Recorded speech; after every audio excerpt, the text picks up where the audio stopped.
One "Hey there, BBBBS," like hyenas they laughed. Soon after her 13th birthday, brushing against her in the school halls, on staircases, and in the cafeteria as soon as she stepped inside. At first Mia thought it had to be an accident. Accidents. Not boys in her grade, which was 8th grade, but older boys, taller boys, boys whose names she didn't know, whose faces were not familiar to her. "Hi there, BBBBS, how's it goin'?"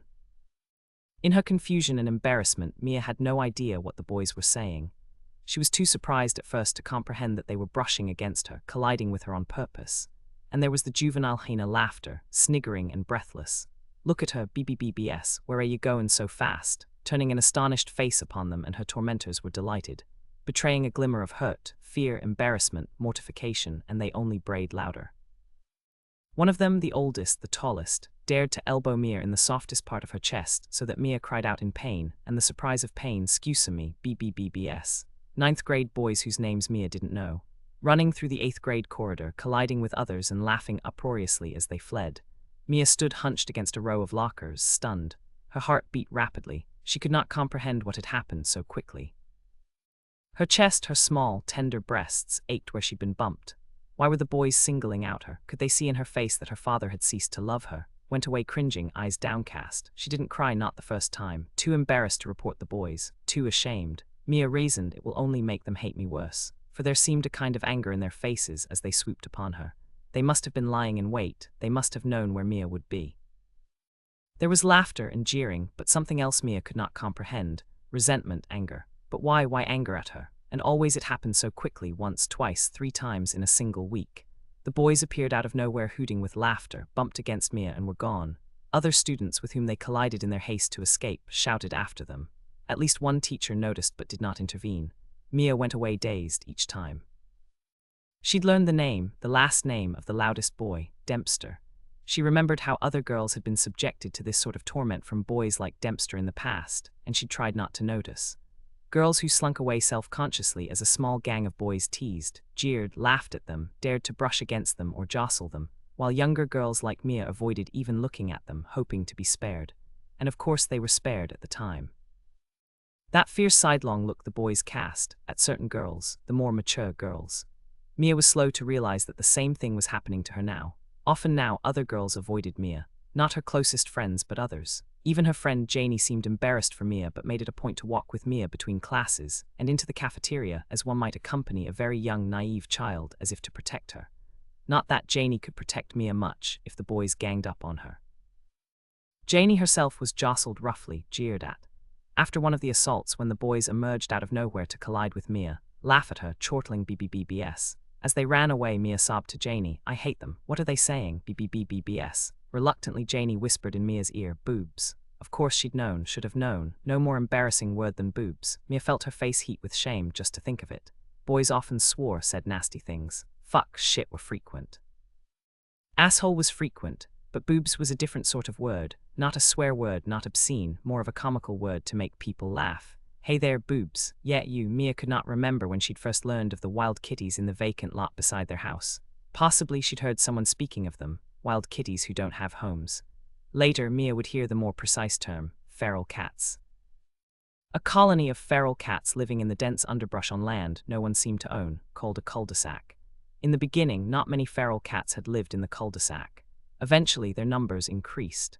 It had become Mia's secret in the past year, stopping to visit the feral cats on her way home from school, for her father disapproved of the cats and was particularly incensed that several persons in the neighborhood fed them regularly. To him, they were dirty strays, diseased. At risk for rabies, someone should call animal control, have them trapped and euthanized. The word euthanize was chilling to Mia. When she'd first heard it, she had not known what it meant and so asked her mother, but mispronounced the word euthanize. "Oh, Mia, I think you mean euthanize." Her mother laughed at Mia, not meanly but in a way to make Mia blush and want to run out of the room. For years afterward, having to endure both her parents telling their friends how as a little girl Mia had mistaken euthanize for euthanize, and wasn't that hilarious? No, Mia thought, not funny at all. And now in the year since her father had left the house, left the family, Mia was certainly old enough to know what euthanize meant, fancy term for murder. Her father had objected to strays trespassing on his property even when the cats were, as Mia could see, very beautiful. Sleek black, taffy-colored, white with multiple markings. Brindle cats, steel-gray cats, a thick-furred orange tiger with a wonderful crooked plume of a tail, Except when you saw the cats close up, they were not usually so beautiful. Their eyes were likely to be sticky with mucus, their fur matted and mangy, their bodies so thin that the impressive ribs showed through their fur seen at close range. The orange tiger that looked so fierce from Mia's bedroom window had bitten ears and one blind eye. Oh, poor kitty. In secret, Mia put out food for these cats at the back door of her house, but the food was soon gobbled up by squirrels. The feral cats were solitary hunters. Sometimes Mia would glimpse one behind the house, nearly hidden in the dusk. How slowly it moved, crouching, tensed, about to spring. Scarcely breathing, Mia would watch. If she were a huntress, Mia thought that was how she would move through the grass. Yet in the next moment, for no reason Mia could determine, the feral cat might bolt away, disappear. Calling kitty, kitty, kitty, in a friendly voice made no difference. The feral cats did not trust human beings and so did not trust Mia. If she were a huntress, Mia thought that was how she would move through the grass. Their backyard bordered the empty lot, and so feral cats often crossed warily through the property on their way from into the lot. Mia would hear her father yelling at the cats, "Dirty vermin, get the hell out of here." It was not like Mia's father to be so excitable, usually. Some terrible change had begun already back then, though Mia, one of the smartest and most perceptive students in her grade, had somehow failed to perceive it. Unless she perceived but chosen not to acknowledge, just as she had perceived yet failed to notice that Daddy had moved his things from the big upstairs bedroom into the guest room at the rear of the house, with its own door leading outside. So that when her mother had told her the news, that her father, who'd been away for 12 days, traveling on business she'd been told, was moving permanently out of the house, it was both like a crazed bat careening at her face, something she couldn't duck in time, and also like something she'd always known, should have figured out. As carefully her mother said, "It has nothing to do with you, Mia," pausing then, drawing a shaky breath. For Mama had been locked away in the bedroom much of the day, while Mia was in school, all that rainy afternoon locked away drinking dark wine that stained her teeth and turned her breath sweet, and now her words were slurred. Mia had to lean forward to hear while trying so hard not to smell Mama's breath, repeating, "Nothing at all to do with you." So that Mia thought nothing, me. Returning home one evening, turning into the driveway in the time before he left. Mia's father had been driving, Mia's mother was in the passenger's seat, and Mia and the boys, Randy and Kevin, were in the back. Suddenly her father accelerated as a blurred white shape slunk in front of the car. Everyone, except Daddy, cried, "No, don't." There came a muted thud, an ear-piercing caterwaul, but when Mia and her mother searched for the creature they failed to find it, nor were there bloodstains on the driveway or in the grass. In the shrubbery beside the house, in the backyard, in a wooded area beside their property, no animal. Mia's father insisted that he'd only intended to scare the goddamned thing, hadn't hit it, but Mia didn't believe him and went away weeping. Crawled off to die. All alone, BBBBS, wanting to text Janie. So lonely, just to say she wasn't sure, hate them, wish they were dead, where were you after school? But Mia knew, since 6th grade, she couldn't exactly trust Janie not to share texts or emails with other friends. And lately she sensed how they talked about her, felt sorry for her but maybe laughed at her behind her back. Boobs, but hadn't she perceived? For months before he'd moved out of the house, and everything in Mia's life had started to feel like walking on a floor that begins to shift and slide, Mia had begun to notice that her father was often distracted, restless. No sooner returning home than he had to make an urgent phone call, couldn't sit down for dinner just then. He complained of clutter in the house, but objected to Mia's mother, disturbing my things where he'd flung them down. Especially he disliked items out of place in the kitchen. He could detect if one of his Japanese knives was just slightly askew, for this might mean that someone had been using it who had no idea how it should be used, thus endangering the razor-sharp blade. Has someone been fooling with my knives? The question struck fear in the hearts of the children, though certainly none of the children had touched their father's expensive Japanese knives. Had Mama? If so, Mama wouldn't have failed to return the knife to its proper place on the magnetized rod. Mia did not like to look at the dazzling knives, the razor's sharpness seemed to hurt her eyes, but there was comfort in the beautifully carved ebony handles. All that Mia had dared, with no one to witness, was to close her hand around one of the knife handles without removing it from the magnetic rod. A strange sensation. The carved ebony felt warm, as if another person had just been holding it. When Mia's father had returned for the rest of his possessions, he was furious to discover one of the expensive knives missing. He'd accused Mia's mother of misplacing it, and Mia's mother had protested, saying that he'd probably misplaced it himself. So Mia's father had gone away for the last time in a mood of bitterness and animosity. When Mia had returned from school that day last year, this was the first thing she'd noticed. The glittering Japanese knives gone from the kitchen, where they'd hung now a terrible emptiness. It was Mia's secret from her mother too, visiting the feral cat colony, for Mama would not have approved. Often now, Mama was in an irritable mood, on the phone, sobbing, or suddenly angry, slamming the receiver onto the hook. Scolding Mia's brothers who bickered, left their toys underfoot, turned the TV up too high, glaring at Mia, who returned from school suspiciously late. "Where the hell have you been? Hanging out with who?" Mia's little brothers were frightened. Mama shouted at them, which she had not ever done before, and told them, "Go away, you're giving me a headache."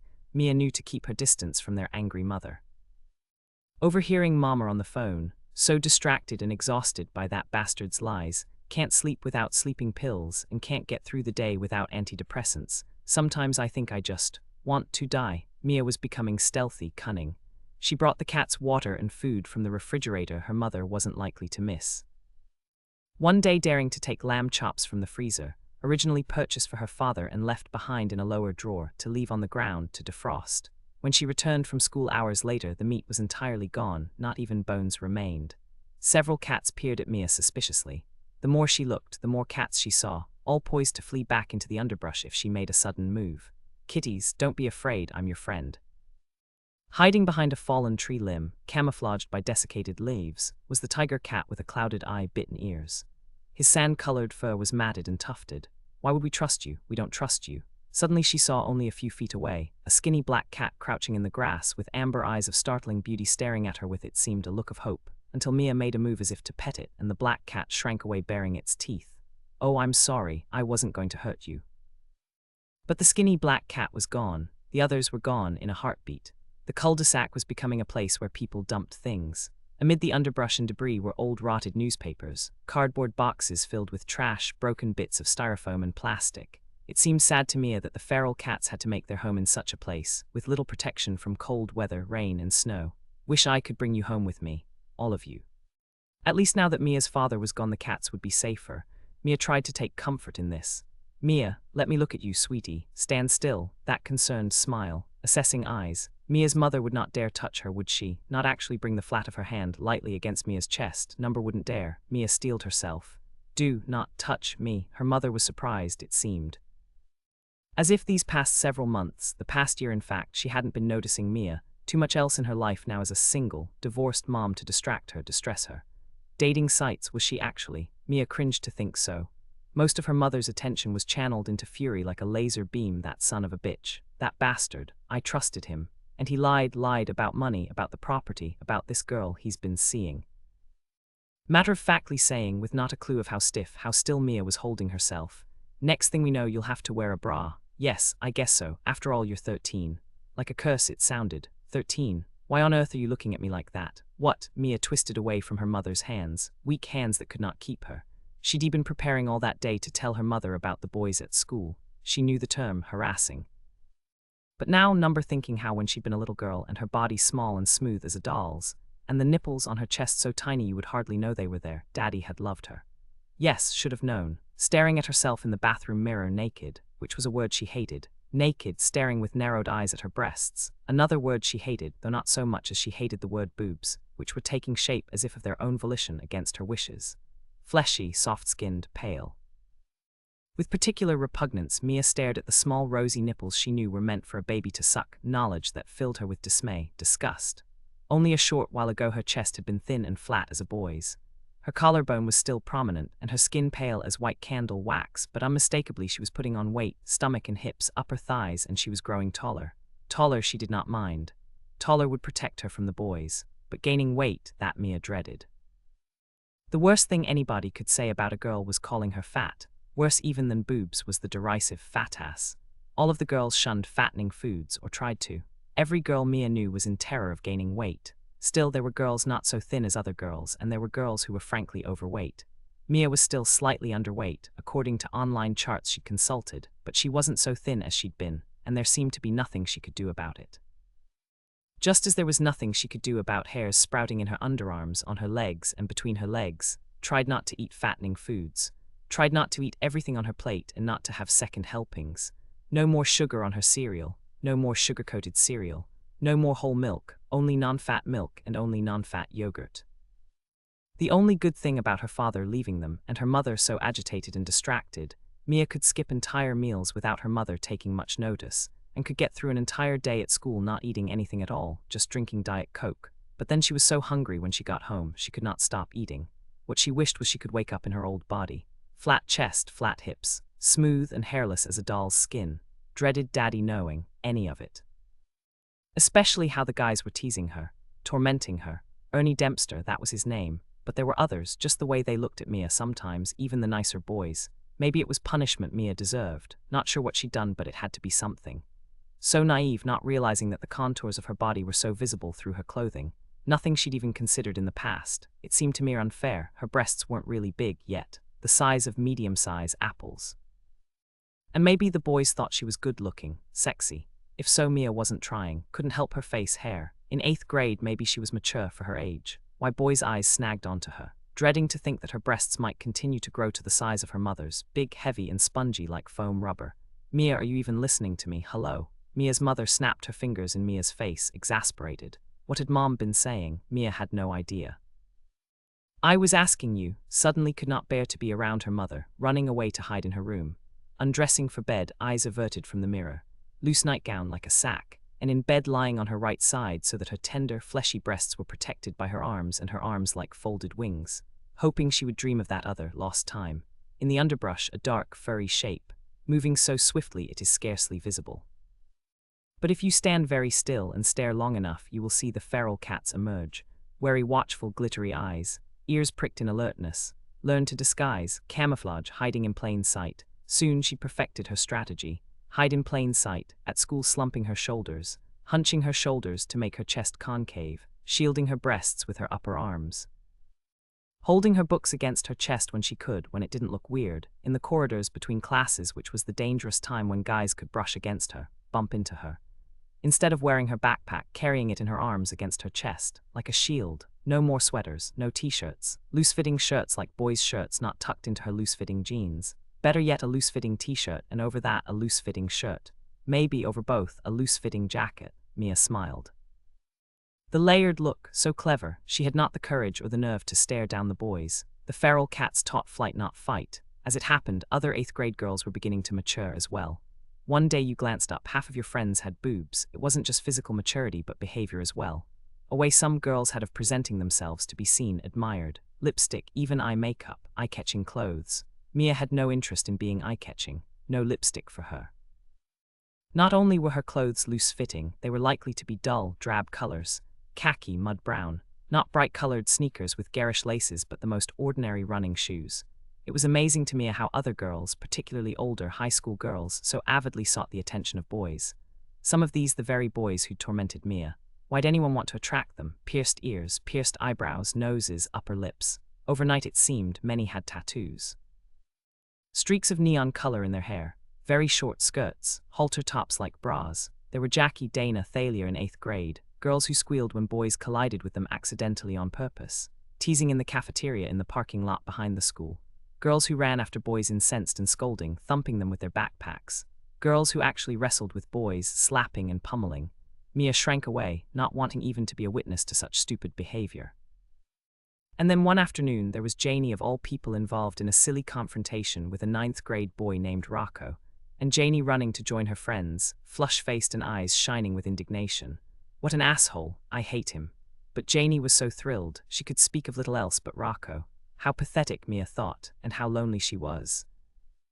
Thanks for asking, but not great. Pretty terrible, in fact, but I am not going to kill myself or anything crazy like that. Certainly I am not. Wouldn't give that bastard the satisfaction. Anyway, the kids are okay. I want to think they see through their father's bullshit, but at least my daughter doesn't go to school dressed like a hooker. I mean, at least. Kitty. It was the happiest time in Mia's day, visiting the colony of feral cats in the vacant lot next door. So little else in Mia's life she could depend upon, as she could depend upon the feral cats who might hide from her in the underbrush, but she knew were there. And if she waited long enough, if she was patient and quiet, some of these might appear. Like a few neighbors, Mia regularly left food for the cats. No matter how much, it never seemed to be enough. The aluminum pie pans, water bowls, usually empty. Mia supposed that other animals ate the food too, raccoons, squirrels, rodents. She'd bought a few packets of dry food for the cats, but these were expensive. To save money you had to buy cat kibble in bulk, in large bags, but Mia couldn't afford these. If she took too many leftovers from the refrigerator, her mother might become suspicious. Slipping out of the house when no one would see her. After school, just before dusk, was the best time. She didn't want her mother to know that she was still visiting the feral cats, and she didn't want her little brothers to know they'd have followed her. Mia recalled how her father had hated the feral cats, how he'd said half seriously that if he had time, he'd set out traps for them, or poison. The only good cat is a dead cat. Mia wanted to think that he hadn't meant it exactly. To Mia, the feral cats were consoling. They kept their distance in the underbrush, wary and watchful, but they did not react in panic when Mia spoke to them. Calling kitty kitty kitty, in a lowered voice, was Mia's announcement that she was there. Unlike domesticated cats, the feral cats would never come when called, but eventually, if you waited long enough, several might appear. Or rather, if you waited long enough, you would see cats in the underbrush regarding you with wary eyes and realize that they'd been there all along. If Mia remained very still, patient and quiet, the more adventurous cats would approach the food plates she'd set down for them and begin eating hungrily. How happy this made Mia. Watching the beautiful lithe creatures, she forgot school, and she forgot her father, forgot boobs. Once after school, on a day when Mia had avoided her friends, or her friends had avoided her, she was waiting for the feral cats to appear when a sensation of extreme sleepiness came over her, and so she lay down on the ground, head resting on her backpack, and fell into a light sleep. This day in autumn, approximately 8 months after Mia's father had left the family. Just 3 weeks since he'd shocked Mia and her brothers by announcing that he'd been transferred to Seattle, and so wouldn't be seeing them as often as he'd have liked. Not that he saw Mia all that much. Every third weekend or less. She didn't miss him, really. Didn't think so. It was harder on the boys, they missed their father. Through closed eyes, it seemed, Mia could see the feral cats regarding her from their hiding places. A sleek black cat lifting its head to sniff, a thick-furred tiger cat squinting at her with one good eye, a mangy tortoiseshell with a crooked tail, a younger cat with a predominantly white coat and glaring green eyes. On the damp ground, Mia lay very still, keeping her eyes closed, scarcely daring to breathe, wondering if the cats understood that she was their friend and that they could trust her. Wondering if the cats were communicating with one another about her and she could not hear them. Their silence was uncanny, like gauze that shields protects. The glittery eyes moved over Mia, suspicious, wary. She held herself very still. She would make no sudden moves. By degrees, one of the feral cats approached Mia. The thick-furred tiger cat with one-sighted eye, one blind eye. Through her tight-shut eyes, Mia could see, or believed she could see, the cat's single eye, tawny as amber glass, fixed upon her. Slowly, the cat approached. Slow and taut-muscled as if it were hunting. So close now, Mia could see the bristling white whiskers. The uplifted tail, that looked as if it had been injured. "I will not hurt you. I love you. Please let me pet you." Slowly, the cat approached. Slow and taut-muscled as if it were hunting. Then Mia couldn't help it. Her eyes opened of their own volition, and she saw that the burly tiger cat was within inches of her face, crouched low, ears laid back and teeth bared in a soundless warning snarl. Don't touch." Mia sat up, confused. In an instant, the feral cat scrambled away, vanished in the underbrush.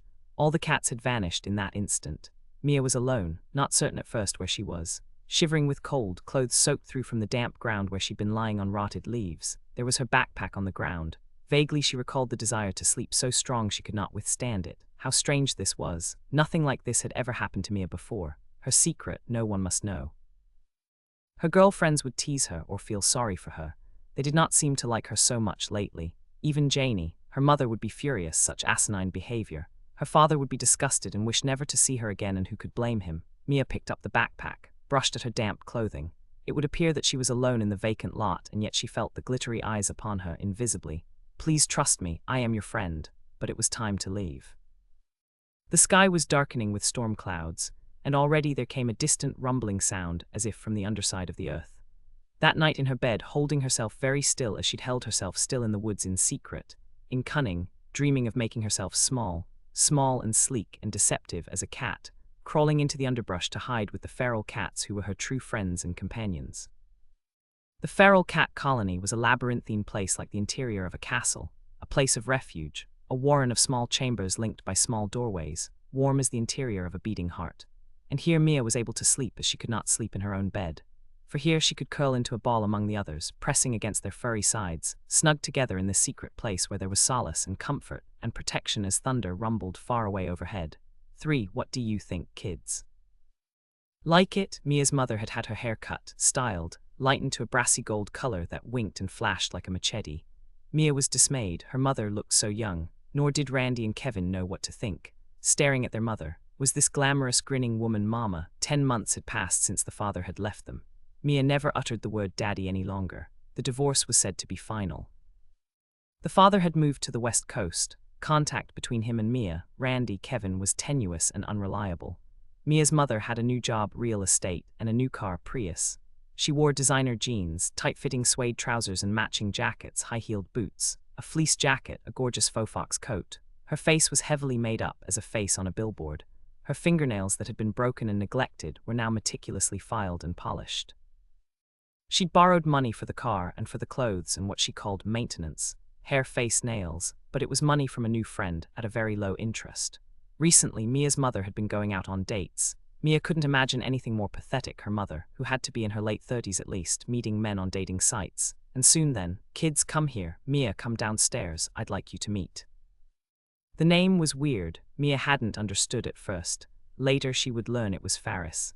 As she would learn that Faris Locke was a self-styled entrepreneur and consultant. He had his own startup company, involved in some way with the most advanced computer technology. How they'd met, oh, this was comical. Mia's mother dissolved into laughter, explaining something to do with Matchcom and a misunderstanding about a dinner date, and Faris Locke grinned and snatched up her hand and kissed it, and Mia could only scowl in embarrassed silence. Some things feel like fate, you know, destiny. Mia's mother was sober suddenly, wiping at her eyes. It's true, some things are fate. The universe is predetermined. Living in the present tense we can't see, but when we look back at our lives, often we can. In my own case, Faris Locke spoke in a deep baritone voice like a man on TV. You wanted to think, a man with a voice like this is to be trusted. Faris Locke's head was big and blunt and near bald except for a fringe of kinky grayish ginger hairs at the base of his skull. His eyes were unusually small, wide-set in his broad face like the eyes of a pit bull. He had a mustache and a wispy beard that gave him a rakish appearance at odds with his thick-set body. Had to be older than Mia's father, and not nearly so good-looking, though he had a kindly-seeming smile. Mia was trying very hard to like Faris Locke. Certainly she wanted to be happy for her mother now that her mother had a new friend, but her face felt stiff. Her mouth refused to smile. Looming over her, baring his gums in an eager smile, Faris Locke asked Mia which grade she was in, the most banal, boring question you could put to anyone. But Mia did not roll her eyes, did not snigger or scowl, but tried to answer politely, in such a lowered voice that Faris could not hear, and Mia's mother had to repeat in a bright voice, 8th grade. Ah, 8th grade, well. At this Mia did roll her eyes, or nearly. No, Mia was determined to be very good, not to embarrass her mother. Yes, it goes fast. Time, when you're a parent, Mia's mother faltered, hadn't meant to say exactly this but couldn't think how to change the subject. It seems the kids grow up while you remain the same age. I know just what you mean, so true. It was all Mia could do to keep from laughing in the adults' faces, each trying to impress the other. Why was her mother teetering in ridiculous open-toed high heels, and what's his name wearing a striped purple shirt of some satiny, glossy fabric, and ill-fitting designer jeans that looked brand new? Every word uttered by the two of them was false, phony. Later, Mia would recall how Faris Locke's small beady eyes fixed smilingly on her face as her mother was speaking, as if not listening to her mother at all. And then the small beady eyes glanced downward to Mia's shapeless shirt, to her legs in jeans and grimy running shoes, as if Faris was surprised to learn that Mia was in 8th grade and not in a lower grade, that she was at least 12 or 13 and not younger. For Mia did not dress like a girl her age or like a girl at all. Perplexed, Faris Locke seemed, bemused. Still, he didn't keep asking his silly questions, as if he respected Mia's stiffness, shyness. Randy and Kevin were shy also, but flattered by the adult male's interest, for it had been a long time since their father had turned such attention upon them. Faris Locke seemed wholly sincere, asking where they went to school, and if they liked school, which grades were they in, what did they want to do when they grew up, and Faris Locke did seem to be listening to them as they answered excitedly. Mia thought, don't fall for it, he's a phony, just pretending to care about us. Though she had to concede it was touching, the little boys were so eager to receive a stranger's attention, like a warm, bright light shining on their faces. As Mia's mother looked on, her eyes glimmering with tears. Pathetic, Mia didn't want to think. How their father would sneer at their mother's new dear friend. He would disapprove of their mother seeing a man, bringing a man home, introducing a man to her children, so soon after the children's father had left. Unfair, but that's how men were. Mia was beginning to see. Half-consciously, she'd learned to please and placate her father, in order that he would smile at her and love her and not ever sneer at her. For how painful it was to see that look come into her father's face, the subtly uplifted lip, the cold mocking eyes turned upon some object of disdain and disapproval. She'd learned to dread the sneering faces of boys, quickly looking away, knowing she must not lock eyes with them. Anything to do with sex provoked the boys to hyena laughter. As if sex were a threat to them. Anything to do with softness, tenderness, boobs. Still, Mia's brothers seemed to be getting along very well with Ferris Locke. Their faces glowed as they listened to his accounts of whitewater rafting in Wyoming, hang gliding and bungee jumping in Australia, mountain hiking in Peru, hunting for elk in Montana, shark fishing in the Florida Keys. Exasperating to Mia to see how eagerly the boys believed these tales, and even Mia's mother seemed willing to overlook the man's boastfulness. Mia's mother, who claimed to have seen through that bastard's bullshit in reference to Mia's father, now falling for this bullshit, from a man named Ferris Locke. Someday, maybe we'll all go on an adventure together, how'd you like that? Ferris spoke almost wistfully, stroking his wispy, graying gingery beard. But Mia was already slipping away, heading upstairs with the excuse of homework, no need even to murmur under her breath, "Count me out." Here was a surprise. Ferris Locke wasn't going away. Maybe not such a surprise. Mia's mother seemed to like Ferris so much, she was seeing him several times a week. No matter that Mia distrusted him, Mia's mother trusted him. He's very nice, he's a gentleman, he's much, much nicer than any other man I've ever met. And that includes you-know-who. He thinks you kids are terrific, isn't that wonderful, says he'd always wanted to have kids, and now he can afford them. Mia gathered that her mother had gone out with other men whom she'd met online, and that these dates had not turned out so well. But Ferris Locke was different somehow. Repellent to think of her mother having sex with a man, and certainly with this man, but Mia was beginning to wonder if she'd been too quick to judge Ferris Locke. Clearly, her mother did seem happier since she'd met Ferris, and being happier, she was nicer to Mia and her brothers, that was a fact. And maybe Mia's mother deserved to be happy, even if there was something pathetic in Ferris Locke providing happiness for her. Mia recalled how her father had often interrupted her mother, or talked over her as if not hearing her. Much of the time he'd scarcely listened to her. But Ferris Locke listened to her and seemed intensely interested in whatever she said. He says, "We're such a beautiful family." His actual words, beautiful. If you didn't listen to their actual words, Mia thought, it was maybe not so pathetic. Two adults who were maybe lonely, at any rate not married and not young, trying to, well, whatever they were doing, taking a chance on love, once more. Ferris Locke didn't just take Mia's mother out, often he took the family out. Dinner, movies, Treasure Island Park. When Mia stayed home, she felt a pang of jealousy, envy, wondering if they missed her. Hoping that her mother would call her on her cell phone just to check how she was, but her mother didn't call, and Mia had too much pride to call her, and Ferris Locke brought them presents. For the boys, a spaceship video game suitable for younger boys, Junior Astronaut. For Mia, an exquisite little locket on a silver chain, authentic mother of pearl. Reluctantly, Mia thanked Ferris. Reluctantly, Mia smiled. Not that she approved of her mother's man friend, she did not approve.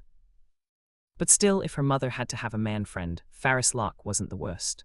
"Pray for me, Mia, I want so badly for this to work." The words spilled from Mia's mother with such urgency, Mia couldn't scowl or turn away in embarrassment. For maybe, after all, it was all what Mia wanted, her mother to be happy, her brothers to be happy, at least not unhappy as they'd been. And Mia had her own secret happy time. Except one afternoon in late winter, hurrying to the feral cat colony after school and seeing to her horror that something had happened, everything had changed. Seeing to her horror that the underbrush had been cleared away. In the partly thawed earth were heavy tire tracks. The aluminum foil pie plates and plastic bowls had been crushed, mangled.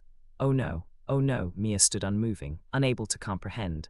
The feral cats were gone. It was as if Mia had been dealt a blow to the chest, in the region of the heart. She heard her breath come quickly, hoarsely, could not believe it. A sensation of faintness suffused her body. She was afraid to give in to tears. If she began crying, she might not be able to stop. That had happened a few times, since Daddy, not often, not for a while. Crying, giving in, Mia had it under control. Mostly, but now, no. Someone in the neighborhood must have called animal control. Someone like Mia's father who'd hated the feral cats and wanted them destroyed. In a trance, Mia stood, staring. She could not breathe at first. Waiting for what? A movement in the devastation, a flash of orange or black or white, a muffled cry. Except for the calls of birds, it was very quiet here. Far away overhead, a droning aircraft. If you listened very closely, the sound of wind in the trees. Kitty, kitty, kitty. The vacant lot covered an area of about 3 acres. Much of the land was impassable, dense with trees, underbrush. Mia had never ventured far into the woods. She had to wonder if some of the cats had run away, fled in terror, and were hiding.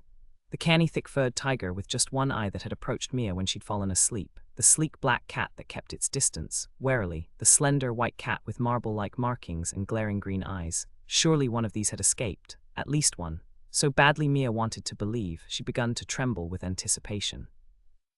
But it was terrible to see how a heavy vehicle, a bulldozer, had been driven into the lot from the road, flattening and uprooting bushes, young trees, brambles and thistles, creating a kind of primitive roadway gouging the earth. There'd been beauty in the uncultivated land, now all was broken, ugly. Mia felt a pang of sheer rage for the adults who'd perpetrated such cruelty. It was so unfair, Mia thought, so cruel. The cats were beautiful creatures, condemned because they were homeless. It was not their fault that they lived in the wild, that they had no homes, owners. They'd rarely left their territory except at night. They harmed no one, few people even knew they existed. And yet, Mia thought of how in the derisive world of school such a loss would be ridiculed. She would be ridiculed. It filled her with horror to think of the coarse boys at school who tormented her, discovering the vacant lot, the feral cat colony, and making the cats' lives miserable. At least that had not happened. And at least the boys had stopped singling out Mia. Other girls had caught their eyes, better-looking girls, more mature girls. Mia had learned to hide her body from the gaze of predators as the feral cats had learned to hide. Disguise, camouflage, hiding in plain sight. How she hated the crude, cruel boys. Thinking of them, she felt her heart began to beat rapidly. That sensation of being trapped, jeered at. She'd have liked to be a slender young cat to escape her tormentors. Kitty, kitty, kitty. In a forlorn voice calling, as a child might do. But she was tired now and feeling hopeless. Her feet were wet. She'd lost her gloves, her hands were stippled and bleeding from thorns. Her breath was beginning to steam. It was late afternoon. She had no choice, she'd have to give up her search. A wave of loss swept over her, a feeling of angry despair. And then she saw what was it, a small dark body, motionless in tall grasses. To her horror, a cat's body, a corpse. Not one of the feral cats she recognized. She didn't think so. A cat twisted on its side, eyes open, unseeing. A cat of about medium size with mangy grey fur, a stubby tail. It had crawled into the underbrush to die, Mia thought. Maybe it had been injured by the bulldozer. Her eyes welled with tears, spilled over with tears. Suddenly she was sobbing. Hate, hate, hate, hate, hate, whoever had done this. Leaving the ravaged lot, Mia encountered an older woman in a hooded jacket, trousers and boots who was just arriving. She'd witnessed the raid of the cat colony by the Township Animal Control Unit that morning, she said. She'd been checking back every few hours to see if there were any cats remaining she might rescue. This had to be Gladys Hanson, one of the neighbors who'd fed the feral cats for years, with whom Mia's father had had a disagreement. Bitterly, Mrs. Hanson told Mia that another neighbor had called the Township Animal Control Department to arrange for a raid on the colony that morning. She'd hurried over to try to prevent them, but arrived too late, and anyway they'd outnumbered her. There was nothing I could do but scream at them. They surrounded the cats and captured them in nets, Mrs. Hanson said. Then they bulldozed the underbrush. A more humane way would have been trapping them, but that would require too much time. If any cats had escaped the nets and were in hiding, they didn't seem to care if they'd injured them or killed them. And all in the name of public safety.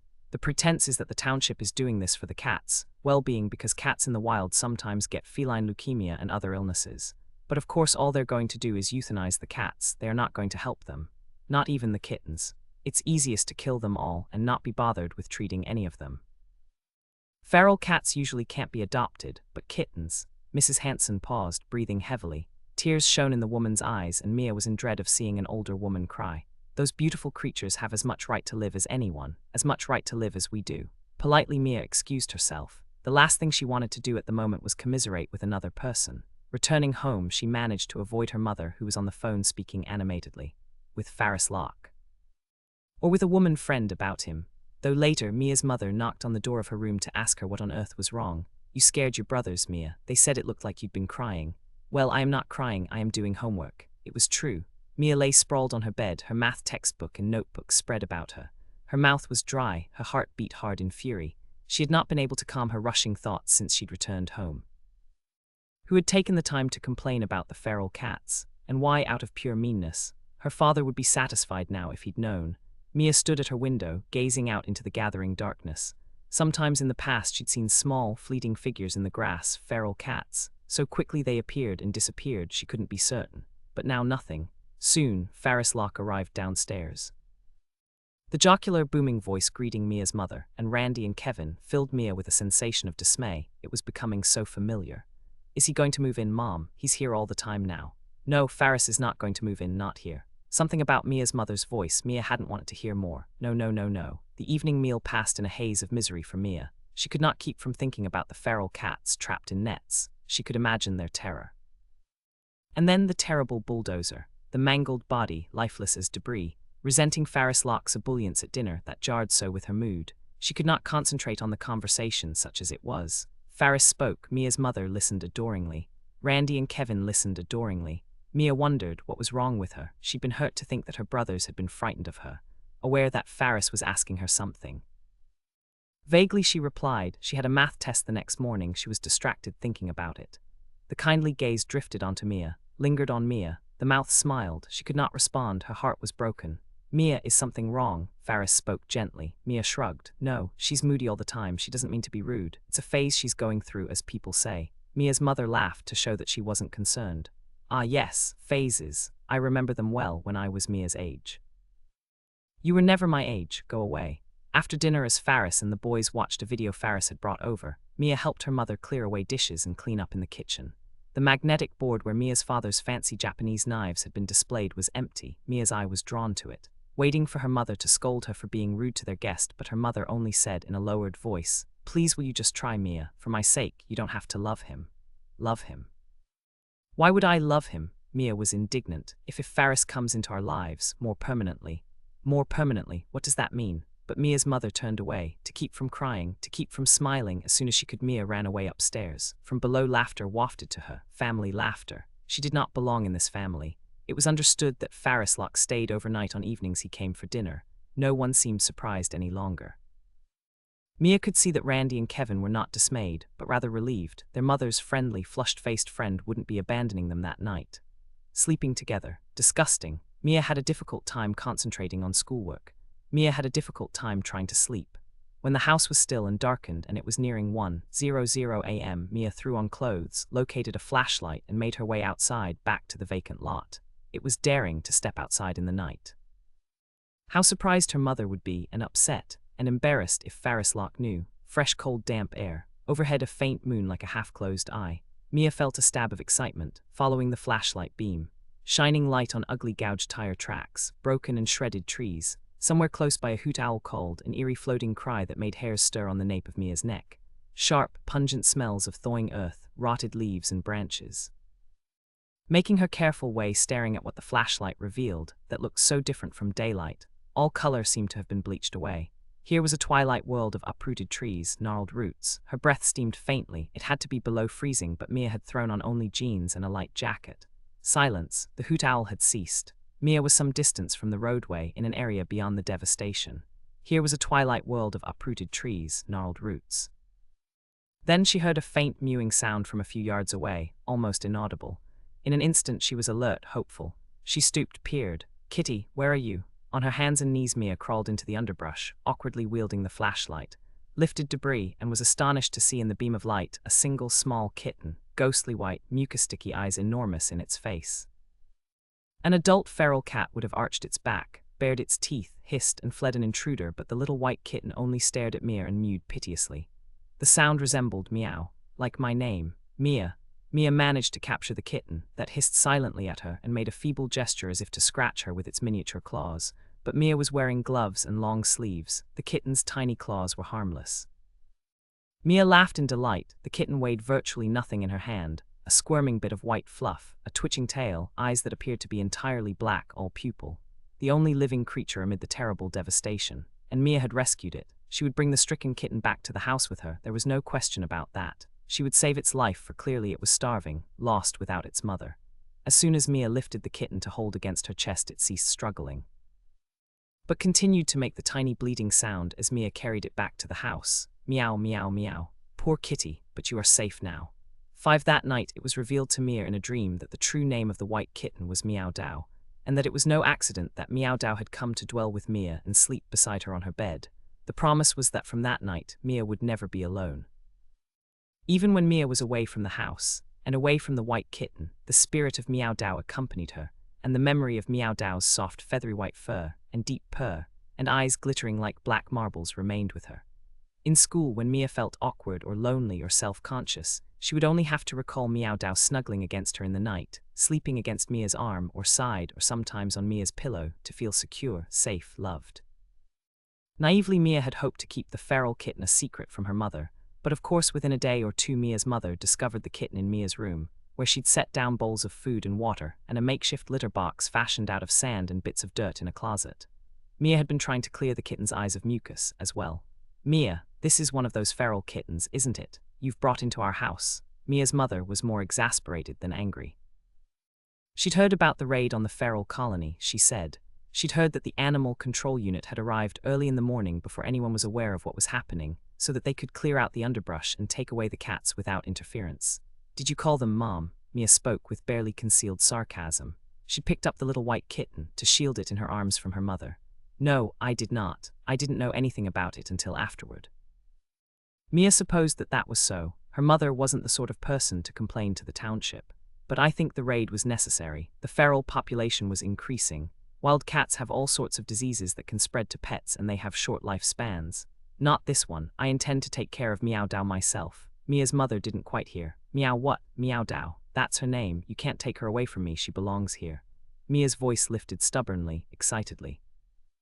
She'd determined that Miao Dao was female. "I don't think so, Mia. This is such an unsettled time in our lives. That's why she belongs here. If your father knew, well, he doesn't have to know. He's gone." Mia spoke bitterly yet with an air of satisfaction. "And then there's Faris. What has Faris got to do with it? He doesn't live in this house. He doesn't have jurisdiction over me. That's ridiculous." Boldly, Mia continued to oppose her mother. With the instinctive cunning of a girl of 13, she understood that her mother was faltering out of guilt. She must not falter herself.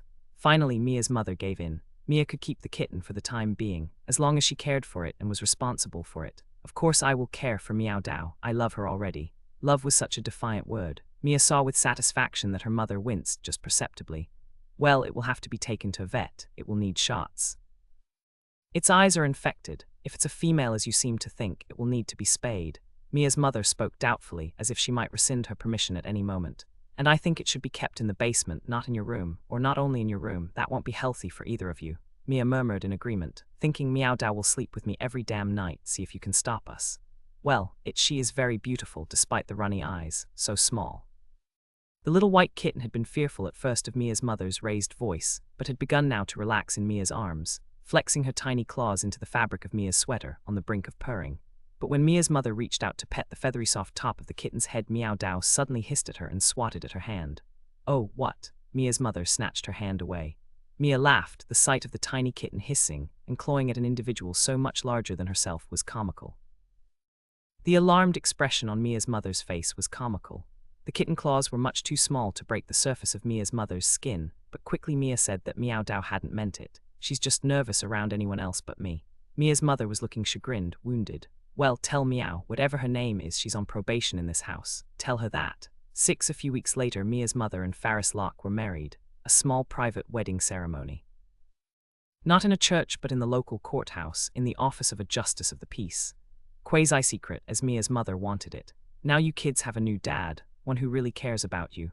Was this so? Mia hated to think yes, maybe. For the original Daddy, had faded from their lives like one of those sunsets that begins slowly, emblazoning the sky with a fiery light, but ends abruptly, a sudden dimming, then out. Mia's father was always promising to fly east to spend some time with his children he was missing, like crazy. Or suggesting that the children fly to Seattle to spend some time with him and the new wife. Except there was never the right time convenient for everyone. For a while Mia had haunted the new wife's Facebook account, fascinated that the new wife with the silly name, Dadi, resembled Mia's mother as she'd looked, judging from photos, 20 years ago. But she'd lost interest. Didi was just too boring posting reports of her pregnancy. And if when Didi had a baby, was this baby supposed to be Mia's half-sister or brother? Mia's lip curled in disdain. Embarrassing as a half-sibling might be, it was more embarrassing that Mia's mother was getting remarried. Mia couldn't bring herself to tell her friends at school. One more reason why she was drifting away from her friends. Or maybe her friends were drifting away from Mia. Why do you need them? "You don't, you have me." Warm against the side of Mia's leg or her arm, sometimes curled up on the pillow beside her head, the little white feral kitten slept every night in Mia's bed. Mia would have been lonely with her mother away on her honeymoon, a week in Sarasota, Florida on the Gulf of Mexico, except for Miao Dao, who purred even in her sleep to comfort Mia. "Why do you need them? You don't, you have me." All this while, Miao Dao was growing rapidly. Twice a day, sometimes more frequently, Mia made sure that Miao Dao was fed, with cat food purchased with Mia's allowance. Soon Miao Dao was no longer a kitten, but a lean, lithe, sleek young cat with wary eyes, pricked-up ears, a switching tail. Her fur was snowy white without a blemish, no stripes or spots anywhere on her body. Like the interior of her mouth, the pads of her feet were pale pink. Her whiskers were unusually long and stiff, like the hairs in her ears. Soon, Miao Dao ceased to use the litter box in Mia's closet, mewing to be let outside. Mia was sorry. She'd hoped that Miao Dao would be an indoor cat. The veterinarian who'd examined Miao Dao had strongly advised this, but it soon became impossible for Mia to restrain the restless young cat. Mia compromised by putting a collar with an id tag and a little bell around Miao Dao's neck to curtail Miao Dao's hunting. But Miao Dao was always slipping out of the collar, and sometimes brought back to the house. For Mia, little gifts of prey, mangled mice and birds, frogs, once even a wounded garter snake. Often now Miao Dao was gone, sometimes for hours, and each time Mia was anxious that she wouldn't return.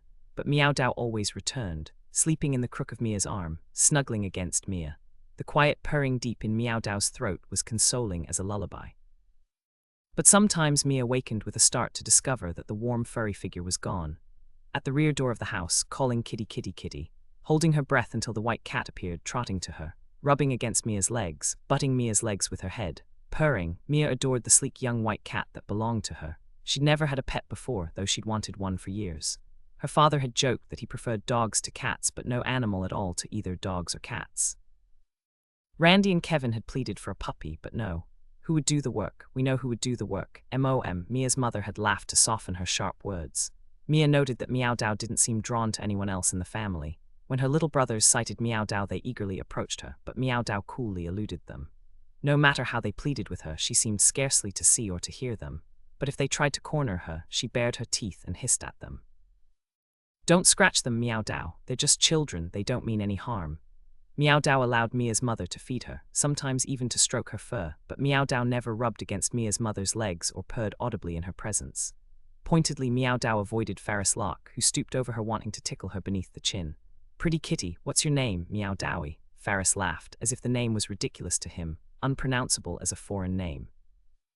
Began to notice. When Ferris entered the house, Miao Dao slunk away. If she'd been purring and pressing against Mia's hand, she went very still at the sound of the man's jocular voice. "Hello, I'm home, where is everyone?" and soon disappeared. Once Mia happened to see, or imagined she saw, the man who was her stepfather giving a little kick at Miao Dao as she fled past him through a doorway. When Mia opened her mouth to protest, Ferris said quickly, "Hey, we're just playing around, Miao Daoey and me." Soon after this incident, Miao Dao stayed away overnight. Mia was anxious, searching outside the house calling kitty kitty kitty. Randy and Kevin helped Mia look for Miao Dao. Mia's mother offered to drive her around the neighborhood. Only the stepfather seemed indifferent, if not ironic. "Cats run away, dear Mia. This was a feral cat. Cats have no loyal genes in their bodies, unlike dogs." Tearfully, Mia told her mother she thought Ferris had hurt Miao Dao. Maybe he'd taken her away somewhere, left her by the side of the road. She wouldn't put it past him to take revenge on Miao Dao because Miao Dao didn't like him. "That isn't true, Mia. Ferris wouldn't do such a thing. He has told me he thinks the cat is a great beauty. He just wishes it was more civil to him, which is what he says about you too." Another day and a night, and still Miao Dao was missing. Mia rang doorbells in the neighborhood. No one had seen a young white cat. If it was one of the feral cats, it probably just ran away. You can't domesticate them, they're wild like chimpanzees, and sooner or later they turn against you. Politely, Mia listened to such remarks, bit her lower lip to keep from crying, thanked whoever it was, left her name and telephone number behind, along with a photo of Miao Dao gazing up at the camera with widened eyes. "Certainly is a beautiful cat," people said, though some stared at the photo, frowning. For was it natural, a snowy white cat with black eyes? Didn't white cats usually have blue or green eyes? Of course, Mia returned to the vacant lot several times, though knowing it was probably useless tramping to the rear of the property and back again through the underbrush. Pleading, "Kitty kitty kitty, Miao Dao, oh please come back." Nothing Mia could do, she knew, if Miao Dao preferred to live in the wild and not with her. Still, the ugly tire tracks remained in the earth, a turmoil of uprooted trees and bushes. Devastation of storm debris litter. Even the smells were sharp, unpleasant, a sour, rotted odor underfoot. The beautiful feral cats were gone. Mia would have liked to curl up and sleep with the feral cats as she'd done when she'd been younger, when the feral cats had allowed her, or as Mia had dreamed of sleeping with the feral cats but had not actually. Had she, Mia stayed in the vacant lot for an hour or more, not wanting to return home. Through the trees she could see lighted windows in the distance. Her own house, the houses of neighbors. How petty human life seemed to her, how banal. Her mother and the new stepfather were altogether banal. It frightened Mia that she disliked them so, for they were all she had of family, now that Miao Dao had abandoned her. If she could run away as Miao Dao had run away, but where had Miao Dao gone? Mia felt a clutch of panic, thinking that just possibly Miao Dao had been taken in by another family, another girl Mia's age, and slept with this girl on her bed now, and not with Mia who loved her so. Not wanting to think he has killed her, run her over in the street, poisoned her, because she didn't love him as the rest of us are supposed to love him. 7 Soon after the return from the honeymoon, soon after Faris Locke moved into Mia's mother's house, it became clear that Faris Locke was master. Of course no one called him master, not even Mia. Though noticing that now he and her mother were married, Faris wasn't so, would you call it, gracious, patient, thoughtful, willing to listen as he'd once been. A gentleman, Mia's mother's word, for it seemed that in any discussion, Faris had to get his way. Whether the subject was X, Y, Z, he just pretends to listen to you, Mom, he just lets you talk. Of course, Mia's mother's new husband wasn't as rude and impatient to her as Mia's father had been to her, but then he'd only been her husband for a few weeks. Nor did Faris seem nearly as interested in Randy and Kevin as he'd once been. No time for the boys' chatter, impatient when they clamored for his attention. Don't you two have homework to do? I'm sure you do. He chided Mia's mother for spoiling her sons. He chided the boys for not respecting their mother. With Mia, he was more circumspect, cautious, seeing the expression in Mia's face of wariness and disdain for him, the intruder in the household. Now you have a stepdad, you know you are protected. Anything anyone says to you, does to you, just let me know, honey. Mia bristled. Honey, her father had sometimes called her this. She'd basked in her father's attention like a cat, but not Faris Locke's. And did Faris have as much money as he'd boasted of before the wedding? This wasn't so clear. The nature of Faris's business was mysterious, unpredictable. He didn't seem to be selling any actual product, any computer or electronic device you could see. He didn't seem to own a building, a factory, even a suite of offices. He'd been working out of his condominium in a high-rise building, which he'd subsequently sold. Vaguely he spoke of profits, losses, fluctuations of the market. Yet he owned, or was, a corporation, for Mia had seen mail addressed to Faris Locke Consultants, Inc., but she had no idea what this could be. And what did consultant mean, anyway? Couldn't anyone be a consultant on any subject? When Mia asked her mother about Faris Locke Consultants, Inc., her mother told her irritably that it was none of her business. Mia had the impression that her mother didn't know much more than Mia knew. True, Faris Locke seemed to have money. He boasted that he'd sold his condominium for more money than Mia's mother's house, 4 bedrooms, was worth. He'd repaid loans Mia's mother had taken out during the months of the divorce as well as her legal fees. How grateful Mia's mother had been for Faris's generosity. Mia was thinking her mother might have confused gratitude for love. Hate them. Lying in wait for another girl after school. The Dempster boy and 2 or 3 others. A girl who wasn't Mia, but this girl must have known that they were there and avoided them, and there came Mia unwitting and oblivious, and even her loose-fitting clothes did not spare her from their derision, vulgarity. Panicked, Mia ran. The boys hooted with laughter, pretended to be pursuing her, but soon lost interest. Making her way home, hands over her ears. How Mia hated their braying laughter. She had to be grateful that they didn't jostle against her, actually touch her as they'd done in the past. Grateful that other, sexier girls usually drew their attention. If she'd told her mother, possibly her mother would drive to school to pick Mia up. But it was likely her mother would also insist upon speaking to the school principal, and Mia would be questioned, and Mia would be forced to say that she didn't know who the boys were, didn't know any of their names, for if she told on them, if she uttered the name Ernie Dempster, it would only be worse for her. She knew. Almost Mia was tempted to tell Faris. Stepdad, protect you, but no, not a good idea. Anything Mia did would only involve her in a way she didn't want to be involved, and Stepdad might offer to pick her up from school, and she didn't want that. Mia was unhappy missing Miao Dao. It had been weeks since the beautiful white cat had disappeared. Mia's mother offered to drive Mia to the animal shelter to bring home a rescue cat, but Mia refused, indignant. I only want Miao Dao. I told you I love her. But Mia, she's gone. We've looked everywhere. She might come back. She knows where we live. If Stepdad overheard, he might say insufferably, cats run away, Mia. That's how cats are. Especially that's how feral cats are. As if meaning to console Mia but maddening her instead. That's how assholes are, you said it. In the night Mia woke from dreams of agitation and loneliness, pursued by jeering boys, desperate to hide, to squeeze herself into, what was it? Underbrush, the devastated cat colony. Struggling to breathe, Mia reached for Miao Dao in the bed beside her and woke despondent. Miao Dao was not there. But there was another dream that came to Mia sometimes, a lovely dream in which Miao Dao came silently to sleep in the crook of Mia's arm, against her heart. And then, the most palpable dream, a dream of being smothered by Miao Dao clambering onto her chest. No longer the young slender white cat, but a muscled, mature cat with large paws and sharp upright ears like a fox's ears.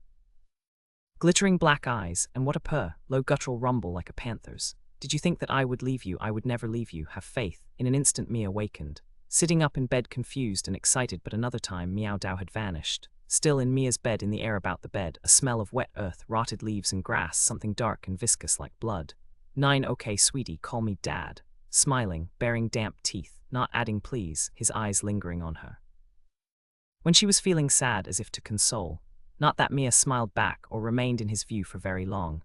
No, yet the way he smiled at her as her brothers chattered, signaling it was me and you and not the boys, they hadn't a clue.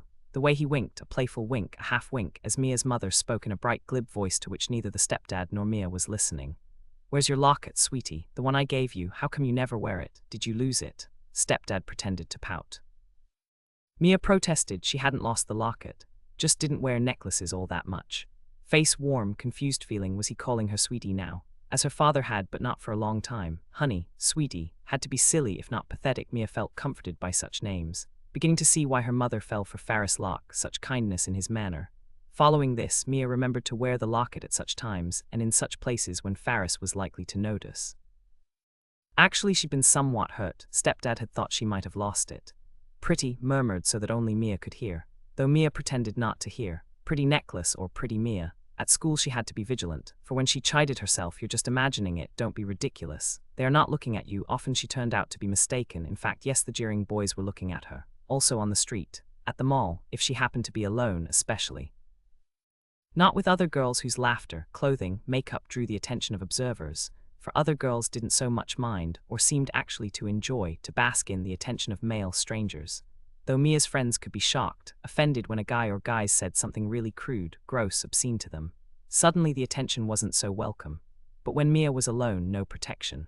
That sensation of eyes drifting onto her, snagging on her like burrs. Though she continued to wear shapeless t-shirts, pullovers, not skin-tight jeans like the other girls.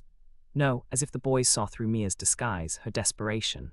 As predators can perceive a wounded animal very slightly limping, trying to console herself, they don't mean anything. It isn't personal. Her body they were interested in, not Mia herself, and so it was not personal, except today they call after her Mia. Mia, they know exactly who she is. They are waiting for her. As if the boys saw through Mia's disguise, her desperation. As predators can perceive a wounded animal very slightly limping, embarrassed, ashamed, walking quickly, shoulders slumped, head down. Her heart is beating crazily, almost she feels that she will faint, cuts through an alley, blindly running, staggering. Then at an intersection she finds herself crossing a street, looking neither to the right nor to the left, desperate to escape the boys. There comes the sound of a horn, very loud, close by. Mia panics, freezes. Watch where you're going, an impatient male voice. Mia manages to get to the curb before a wave of dizziness sweeps over her. She is gripping a railing, so important not to faint, to fall.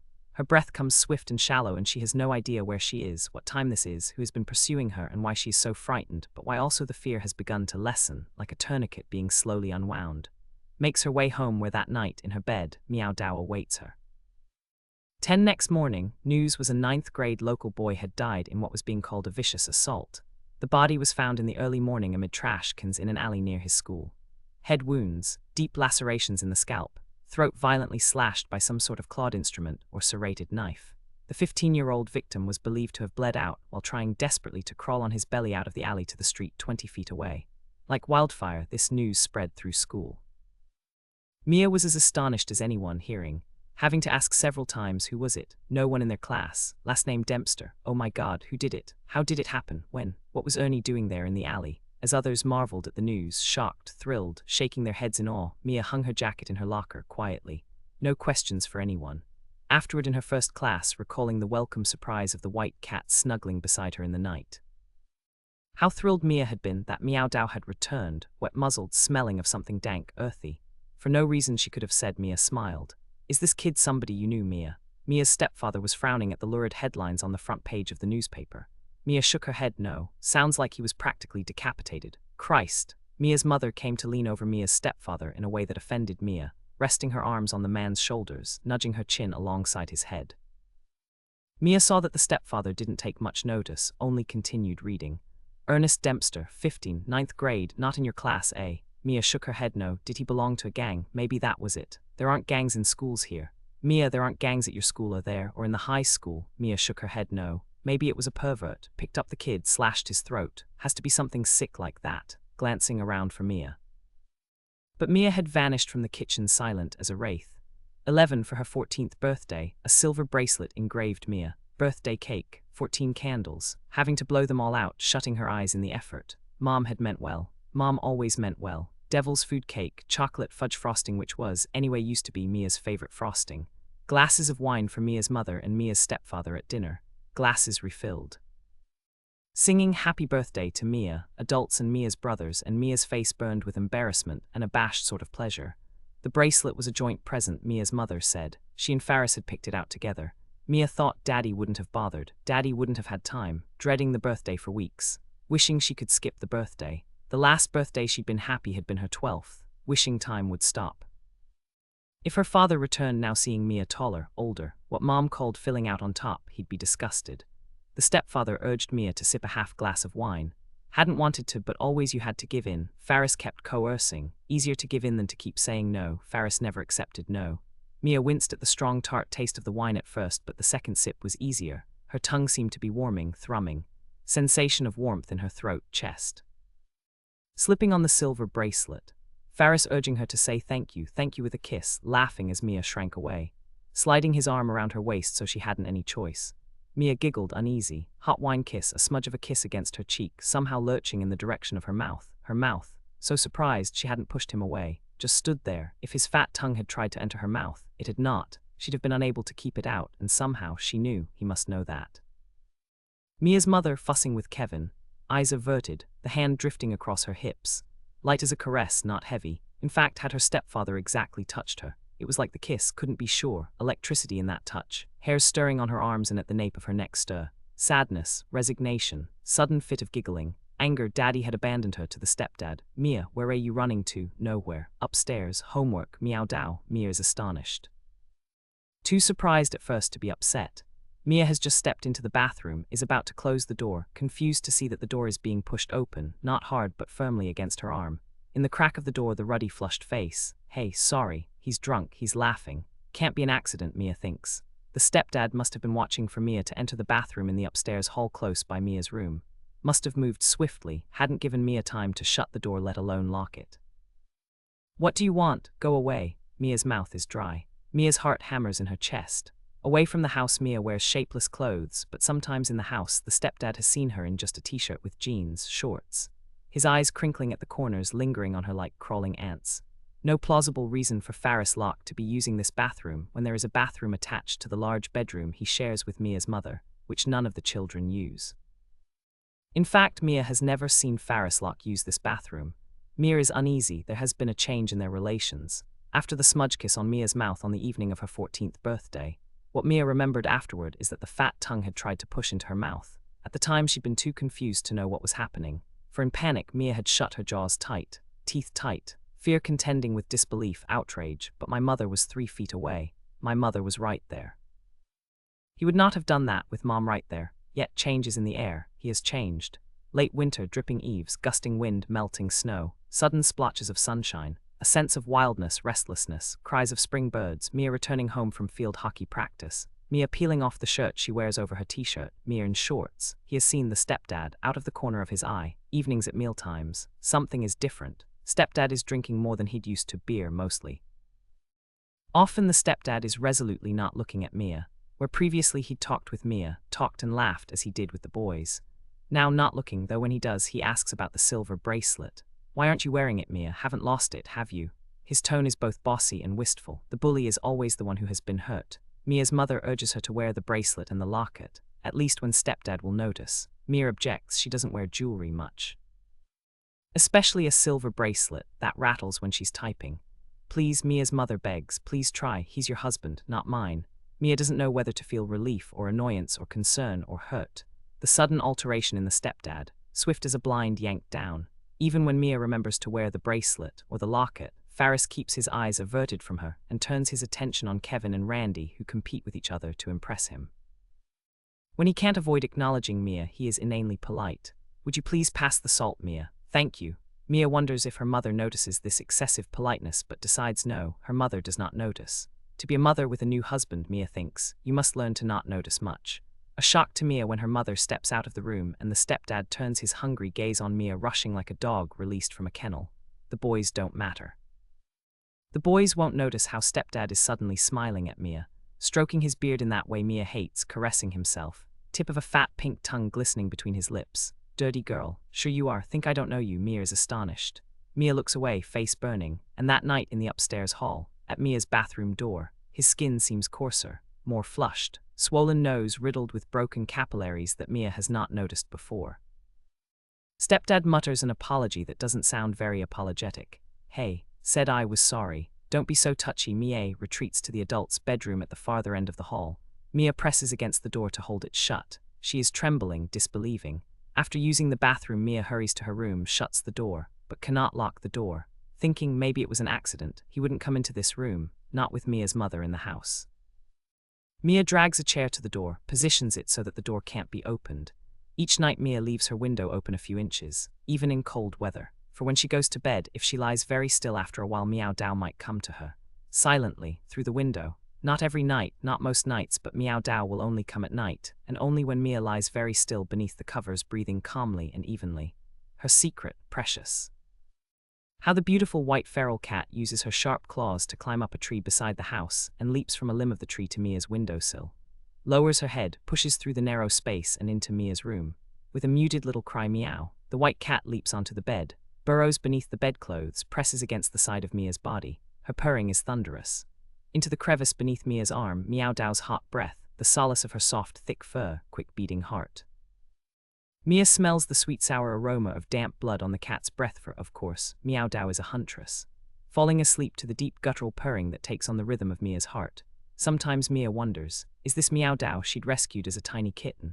Hardly a year has passed and Miao Dao is a large cat, still lithe but solid and muscled, weighing at least 20 pounds. Nothing kittenish about the shining dark eyes, sharp glistening teeth, steely claws. Almost Mia thinks that this beautiful white creature isn't the original Miao Dao, but another who has taken Miao Dao's place. Your stepfather murdered the kitten, stomped her to death with his feet. You know this, or should. I have been chosen to take her place. He will not murder me. 12 on the stairs. In the upstairs hall where it seems he is always lying in wait.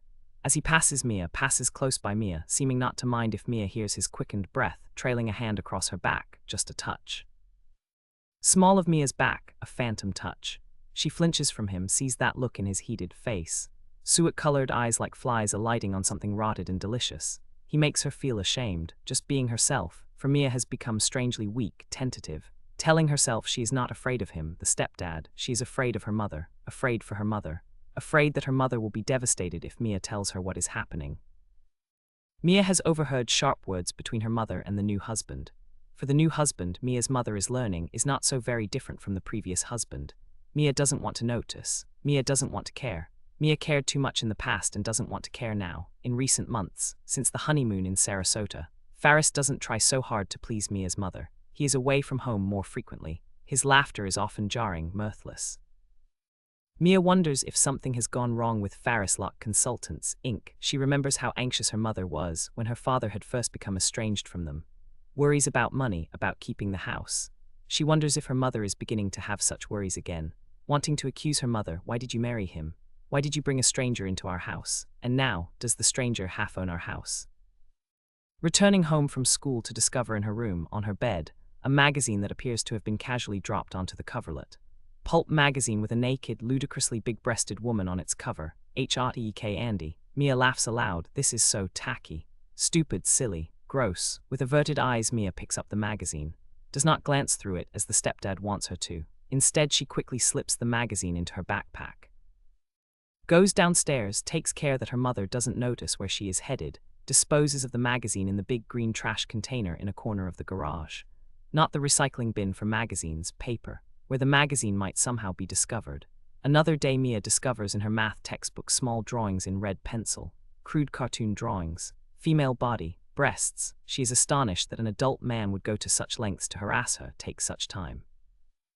Rubbing at the small red drawings, trying to erase them, tearing pages.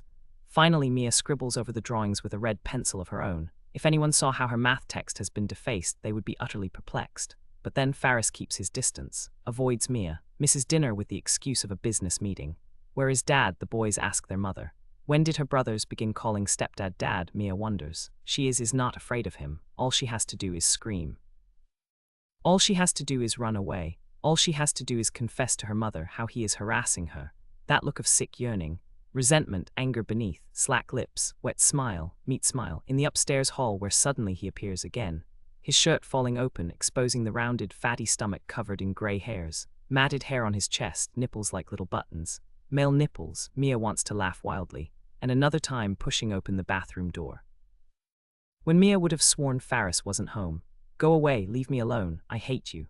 Red-faced, the stepdad mutters his lame apology, sorry, clumsily backing away, guessing that this time he has gone too far, as Mia has gone too far past a point of no return. Instead of shrinking away as she has in the past, this time declaring I hate you, a relief, Mia flees the house, across the backyard into the shadows at the edge of the property, into the adjacent woods where the feral cats once lived. Miao Dao. Are you here, kitty kitty? Her voice is hopeful, pleading. Here is a mangled landscape, overgrown even where the bulldozer raised trees and underbrush, and now trash is being dumped in the lot, rotted newspapers, plastic soda bottles, cans. Bitterly Mia thinks what a loss the feral cat's home was raised for this. It is quiet here. No one knows that Mia is here. If Mia stands very still and looks carefully, she can see ghost cats in the shadows watching her warily. I am your friend. I love you. Out of the shadows the beautiful white-furred cat appears, the size of a lynx. Big-pawed with a plume of a tail, shiny dark marble eyes fixed upon Mia. Here I am. Did you think that I had abandoned you? As Mia stares, Miao Dao makes her way through the underbrush. Unerring, scarcely hesitating, graceful as a wraith. Not daring to breathe, Mia leans forward to pet the cat, but just as she is about to touch Miao Dao's head, there is a clumsy clattering sound behind her. There comes a loud voice. Mia. Hey, where are you? Faris Locke has followed Mia into her secret place. Mia is stunned, resentful. In an instant, Miao Dao has bounded away and is gone. Faris Locke has been drinking, eyes like crawling ants. How Mia hates him and fears him. He is a bully, and yet there is something weak, yearning about him, stroking his bearded chin, tugging at the skimpy hairs. Mia can hear him breathing as if he has become winded. This is our secret, eh? Your mother doesn't know where you go every night. How you're prowling out here at night. Just what the hell are you doing, Mia? Meeting a boyfriend here. Boys, stepdad leers at Mia. He has been advancing upon her and now he stops, calculating. Should he reach out, touch her, take hold of her? And if he does, what will Mia do? He knows how quick the girl is, how rapid the reflexes of a girl of 14. He knows how she can turn against him, scream at him, I hate you. Must calculate the risk of terrorizing her against the possibility of overpowering her. If he can manage it, he believes that Mia will cease resisting and give in. Yet, it is quite possible that the concerned stepfather feels responsibility for the stepdaughter. It is possible that he is genuinely bewildered. For why would a 14-year-old girl tramp out here into scrubby woods? What can draw her to this desolate place gouged with tire tracks, litter? All right, Mia, let's go back home. Stepdad speaks familiarly, as if he has the right, but Mia shrinks away, muttering she can find her own way home. Thanks to stepdad's surprise, Mia breaks into a run as a defiant child might, ignores the man calling after her as she runs through the woods, along the narrow path through the brambles. Mia feels the same thrill as when she's on the hockey field, running with a stick gripped in both hands, outdistancing her opponents. Stepdad is left behind, thwarted and panting. Stepdad has come into the vacant lot from the street, can't navigate the path through brambles. By the time stepdad returns to the house, Mia is upstairs in her room, thinking, is it my fault that Faris Locke has so altered? This past year since he has married Mia's mother and moved into their house. Now that Mia is 14 and older, not a child, he has become crude, obstinate. Scratching roughly in the area of his groin, as if unconsciously, but then gradually with unmistakable crudeness when Mia has no choice but to pass close by him. And the simpering sounds emitted from his mouth for only Mia to hear. Dirty girl. Mia playing with Randy and Kevin, pretending to be listening to the boys' chatter. Then suddenly upstairs, standing outside Mia's room, belt undone, trousers open, obscene motions with his hand. Mia is utterly shocked, taken by surprise, her eyes shift downward, unable to look away. At first she's stricken with shame, then hears herself laugh, wild snort of laughter. What's that? You've got to be kidding. Instantly the stepdad ceases the obscene motions, flinches away from Mia's jeering eyes, mortified. So quickly it has happened. Mia would never have expected this, a thrill of power, that the man can be assaulted in a way particular to him, his maleness. She realizes, the man's power is to intimidate, to make you ashamed. But your power over him is the power of laughter. For Mia sees it is very funny. The man's penis, the flabby thighs of the middle-aged man, the stubby flesh between the thighs brandished as a kind of weapon but limp now, slack and defeated. Laughable, Mia slams the door to her room shut, not in fear but in laughter. 13 Bad Mia. As Faris glumly predicted, she has lost the silver bracelet engraved with her name. Reporting to her mother reluctantly, guiltily, after Mia has enlisted Kevin and Randy to help her search for the bracelet upstairs and downstairs with no luck. Mia's mother is stricken. But Mia, how on earth could you lose a bracelet with a clasp like that? Mia shrugs a shoulder. No idea. Did you wear it to school? Mia considers, not sure. If you did, it might turn up in the lost and found. Did you look there yet? Mia frowns. Not yet. Your stepdad will be so disappointed.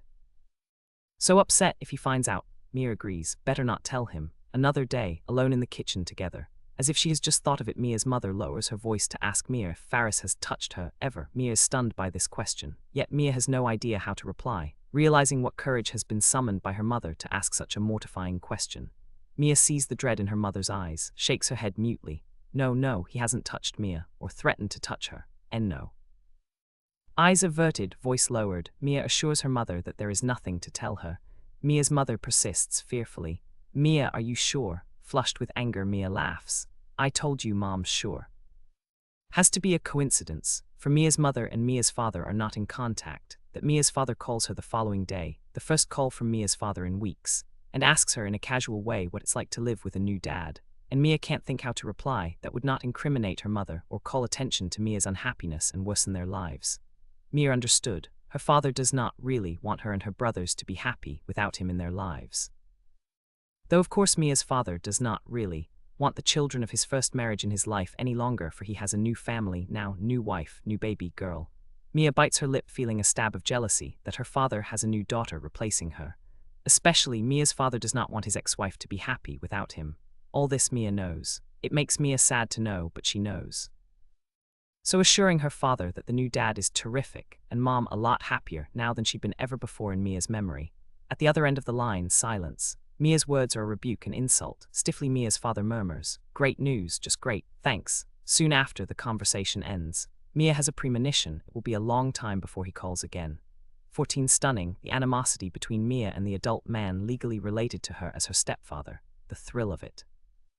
A greater thrill because at close range, more intimate than the animosity Mia felt for her tormentors at school. No one torments Mia at school any longer since the death of the Dempster boy, which has never been satisfactorily explained. Throat slashed, as if with a large serrated knife, a clawed instrument. Neither weapon ever found and no suspects. At Mia's school, people still speak in hushed voices of the death, the murder. Mia's friend Janie has heard, from a family friend whose brother-in-law is an officer on the local police force, that Ernie Dempster may have been involved with drugs, selling drugs at the school, and was killed as punishment or as a warning. No news about the kid with his throat slashed. Faris sometimes asks Mia at mealtimes in an ironic voice. The mysterious, unexplained death seems to intrigue him. With Mia's mother, Randy, Kevin looking on, listening, Mia has to report that there is no news, not that she knows. Faris makes a tusking sound as if, in some way, the death of Mia's older classmate is a symptom of something gravely wrong with the culture of youth to which his obstinate stepdaughter belongs. Yes, Faris has discovered that the silver bracelet is missing. And yes, Faris has declared himself, bluntly and curtly pissed. Stroking the stupid wispy beard, twisting his mouth in a grimace, showing the moist tip of the snake tongue just fleetingly so that no one else at the table will see, only Mia. My fault, Mia thinks, dirty girl. The tense, drawn look in her mother's face reminds Mia of the tense, drawn look in her mother's face at the time of the divorce. But now Mia's mother tries to disguise it with makeup, not very successfully. Is Mia's mother drinking again? Mia has reason to think so. Secret drinking, but Mia can guess. If Faris has been out, this means that Faris has been drinking. There is a pretense of business meetings, conferences. Faris Lock Consultants, Inc. is primarily an online business, Mia has gathered. Not sure if it has an office anywhere except inside Faris Lock's console computer, now established in the downstairs guest room where Mia's father once slept. His footsteps on the stairs after the house has darkened. His presence outside Mia's bedroom door, as if the man is brooding, contemplating what he would like to do to her, what he will do to her, when he can, when she can't stop him. Soon. Mia is fully awake, trembling. She has dragged a chair against the door in such a way to prevent it being opened. Beginning to sweat with the possibility that if he's drunk enough, Faris will repay her for laughing at him. The unforgivable insult, laughter, a rebuke of the maleness of the man, unbearable to him. If he is determined enough, Faris can push open the door. Send the chair flying. If he is angry enough, insulted, Mia can scream for help, of course. Yet screaming for help will only madden Faris. If Mia's mother comes to her, Faris will be furious at her. He has yet to touch either of them in anger or impatience. He has yet to discipline the young boys, though Mia can see how at times he would dearly like to, and possibly will soon. He is far heavier than Mia, far stronger. He has been drinking, which is a kind of strength. If he wishes, he can force himself into the room and cause Mia to scream in a way she has never screamed. Dirty girl, this is what you like. The boys at school loved it, that Mia was terrified of them. Ernie Dempster's ecstatic face. She'd seen the face astonished with a splattering of blood, the eyes dulling. Mia stands very still in her nightgown barefoot. The window has been left open a crack to let in Miao Dao. But it may be one of those nights that Miao Dao does not push her way into the room to sleep beside Mia, but remains outside in the woods. If Mia wants Miao Dao, Mia may have to seek Miao Dao in the woods. Outside her door, Faris has moved on. She is fairly certain that Faris has moved on. Thank God, perhaps she'd imagined him outside her bedroom door. She is faint with relief. Laughs aloud. Another night and the stepdad has spared her. Fitting a raincoat over the nightgown, feet thrust into sneakers. Mia is too excited to go to bed. The air in her room is stultifying. Slips from the darkened house. Runs across the lawn through damp tufted grass, into the shadowy wooded lot next door where Miao Dao and the other feral cats await her. A hazy night, a night like gauze, mist, objects melt together, their boundaries are unclear. Mia is thrilled to be here. Mia can breathe here. Mia is very happy here. Mia wants only to curl herself up here. Mia would like to shrink to a size not much larger than Miao Dao. Mia will burrow into the underbrush. She will be protected by the feral cats who love her and would never wish to hurt her. Hey Mia, a crude chortling, clumsy stumbling in underbrush. A flashlight beam jerks over Mia, blinding her. Mia tries to shield her eyes with her hands, provoking derisive laughter in her pursuer. She is in despair. Faris has followed her to this secret place and defiled it. She is sick with dismay. The feral cats will flee now. Miao Dao will never appear, out of revulsion for Faris Locke. Faris is laughing at her, the look in her face of shock, alarm, mortification. But Faris is also irritable, menacing. His words are slurred, mean. Where the fuck are you going, Mia? Jesus, it's a jungle here. In this beautiful, quiet place, the shock of the man's voice, his heavy footsteps, panting breath. He has followed Mia here. How? She's certain that he'd gone to bed. She was safe from him that night. Laughing in cruel delight. For indeed Faris is drunk and wanting to punish. Little bitch, what the fuck do you think you're doing? Rudely the blinding light pokes at Mia's face. At her chest, her belly, drops to her groin. Faris is very close to Mia now. She seems incapable of running from him. She is suffused with dismay, regret. She has betrayed Miao Dao and the feral cats, has she? She has led this terrible person into their secret place. Faris grabs at Mia. She throws off his hand, which is a mistake. For Faris is easily angered. He is sensitive about being respected, disrespected. Mia whimpers in pain. He has struck her face with the back of his hand, not on purpose, unless yes, he has struck her on purpose. His intention is to intimidate her, overpower her, reduce her to terror so that he can run his hands over her, throw her onto the marshy ground and push himself between her legs, defeat her. You goddamn dirty girl, out of the shadows, a flash of white. A white-furred creature leaping, sharp teeth bared. There is a strangled scream. With both hands the man tries to push away the furious creature that has attached itself to his throat. It is the size of a large cat or a lynx, snarling, growling. As Mia stares in horror, Miao Dao leaps down from the man's shoulders, releasing him to stagger blindly, fingers pressed against his neck in a futile effort to stave the outpouring of blood. But the man is helpless. The man falls heavily. All his strength is draining from him. Mia is transfixed. Mia sees but cannot stop what is happening. The slashed carotid artery, the geyser of dark blood. Is there a moon? A clouded moon? The flashlight has fallen into the underbrush and is lost. Mia whimpers in fear. Mia laughs, a wild cry of a laugh. Mia rouses herself. Mia rouses herself to run toward the darkened house. Mia has been cunning. She has not locked herself out of the house but fixed the lock so that the door, stealthily shut behind her, did not lock. How quiet the house is. Like a house in a dream or at the bottom of the sea. Only Mia's sharp breathing, the pounding of her heart, must call 911. Emergency. Ambulance. In the kitchen, fumbling for the phone against the wall.